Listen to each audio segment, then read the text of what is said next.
Барыбызга белгилүү болгондой, буга чейин коңшу Өзбекстан менен чек ара маселесин чечүүдө эки тараптын тең кызыкчылыктары эске алынып, Кыргызстан үчүн пайдалуу кадамдар жасалганын тааныгысы келбеген тараптар да болбой койгон жок. Саясатчы, активист катары таанылган тараптар Кемпир-Абад иши боюнча нараазычылык акцияларын өткөрүп, социалдык тармактар аркылуу да коомду экиге бөлгөн маалыматтар менен бөлүшүп турушкан. Көп өтпөй Кемпир-Абадты бетине кармап, саясий амбициясын ишке ашыруу максатын көздөгөн 27 адам 2022 жылдын октябрь айында кармалган. Буга айрым оппозициялык саясатчылардын ар кайсы саясий күчтөрдүн башын бириктирүү шарттарын талкуулап, Кемпир-Абад боюнча митинг уюштуруу тууралуу жашыруун жазылган аудионун интернетке тараганы себеп болгон. Ким оң шап келет, уянбай оң шап келет. Ким 100 шап келет, ким 500 шап келет, ким 200 шап келет. Башташ керек, митинг башташ керек. Ертең башташ керек. Митингди баштамаса болбойт, иш бүтпөйт. Ошол менен. Эл эмне күтүп атат? Эл биздин сөзүбүздү күткөн жери жок азыр. Ел күнү күтүп атат. Bizlerle yetten 3 ay güneşi, Raşamıza, Mamlekatımıza, Güzel'in taziyeden arkadaşlar, taziyeden arkadaşlar, var ayıp, yürik kalacaklar, ama şu 5 kişi, benziyor yurtta hayırlı olup dayanlaştı. Çavuşlar, konkret, ağrıcı. Kimdir biliyor mu? Alış gibi. Maksimali çalıştırıyoruz. Ama zaman yapıyoruz. Aslan gibi. Hem şundan da mutavada yok la. Ce kameralı, celaldı kameralı. Это масштабный митинг, вот и все. Gelecekte oyluyoruz. Почему наша власть все время бывает продажной? Почему все время выбираем продажную власть? Поэтому сейчас один момент. Все масштабный митинг. Башка Ленин не стал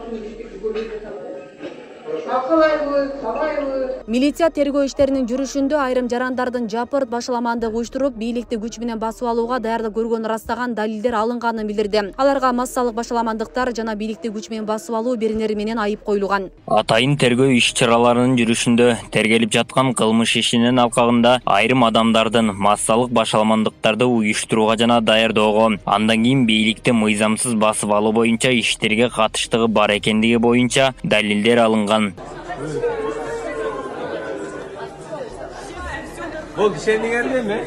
Биринчи май райондук соту узакка созулган сот отурумдарына кечээ 14-июнь күнү чекит койду. Ага ылайык башта кармалган 27 жарандын 22сине жапырт актоо чечими чыкты. Түрмөдөн чыгып атканда сумкаларын ычтабай кайра түрмөгө келем деп даярданып келген.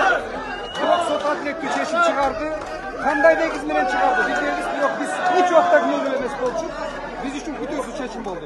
Булардын эми мындан кийинки тагдыры булардын өзүнүн жүрүм турумуна анан көз карашына жараша болот.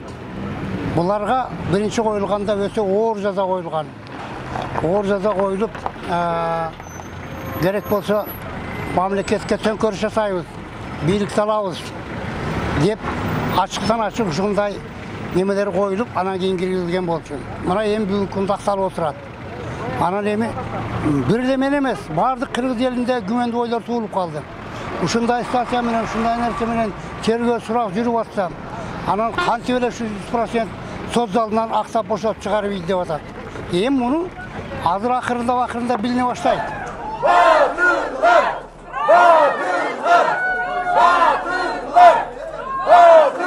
Акталгандар жана аларды колдогон бейөкмөт уюмдар адилеттүү чечим болду дешсе, коомчулуктун бир тарабы акчага сатылган сот системасы өлкөгө бүлүк салгысы келгендерди актап жиберди дешүүдө. Анткени мындан бир нече күн мурун эле прокурорлор Кемпир-Абад иши боюнча айыпталып жаткан саясатчы жана активисттердин ар бирин 20 жылдан абакка кесип, мүлкүн конфискация кылууну сураган. Ишти териштирүүдө материалдардын негизинде бул кылмыш иши жасалганы аныкталганы айтылган эле.